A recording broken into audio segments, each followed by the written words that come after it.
যা আজকে বিভাজন দিয়ে ঠেলছে, অনেককে দিকে ঠেলছে, তা আমাদের আসলে শত্রু না মিত্র।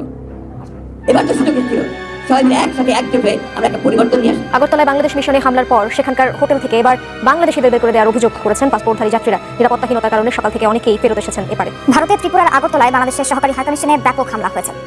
ভারতের আগরতলায় বাংলাদেশ উপ হাইকমিশনে হামলার প্রতিবাদে ঢাকা, চট্টগ্রাম সহ দেশের বিভিন্ন স্থানে বিক্ষোভ সমাবেশ করেছে বিভিন্ন ছাত্র সংগঠন।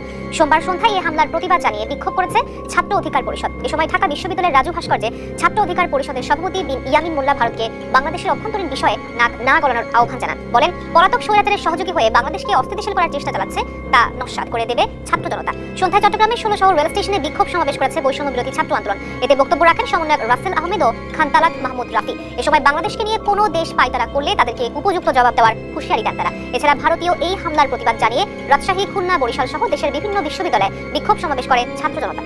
যা আজকে বিভাজন দিয়ে ঠেলছে, অনেককে দিকে ঠেলছে, তা আমাদের আসলে শত্রু না মিত্র। এবার তো সুযোগ ছিল সবাই মিলে একসাথে একজোট হয়ে আমরা একটা পরিবর্তন নিয়ে আসি। ছেলেরাও ছিল সামনে, আমরাও ছিলাম, সবাই মিলে আমরা পরিবর্তনটা আনার কাজটা করতে পারি। 3টে মাস হয়নি এখনো, এই 3টে মাসের মধ্যেই আমাদের সেই আসল চেহারা বেরিয়ে আসতে শুরু করেছে। এইরকম চেহারা নিয়ে কোনোদিনই সাফল্য অর্জন করা যায় না।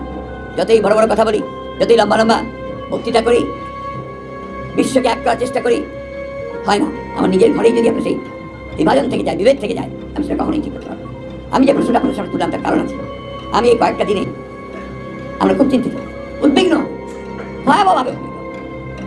আপনি চিন্তা করতে পারেন ধর্মকে কেন্দ্র করে কি উন্মাদনা শুরু হয়েছে বাংলাদেশে।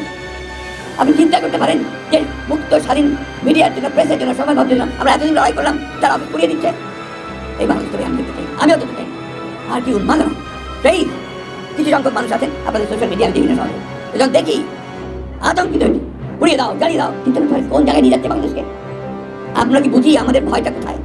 আমরা কি বুঝি আমাদের আতঙ্কটা কোথায়? আমরা কি বুঝি আত্মাই কোথায় ছড়িয়ে দাঁড়িয়ে আছে আমাদের পেছনে? বুঝি না।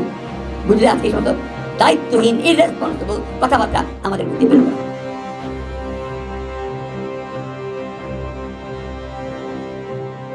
বিশ্বের ইতিহাসে আজকে একটি নগ্ন ঘটনার জন্ম দিল। Vienna convention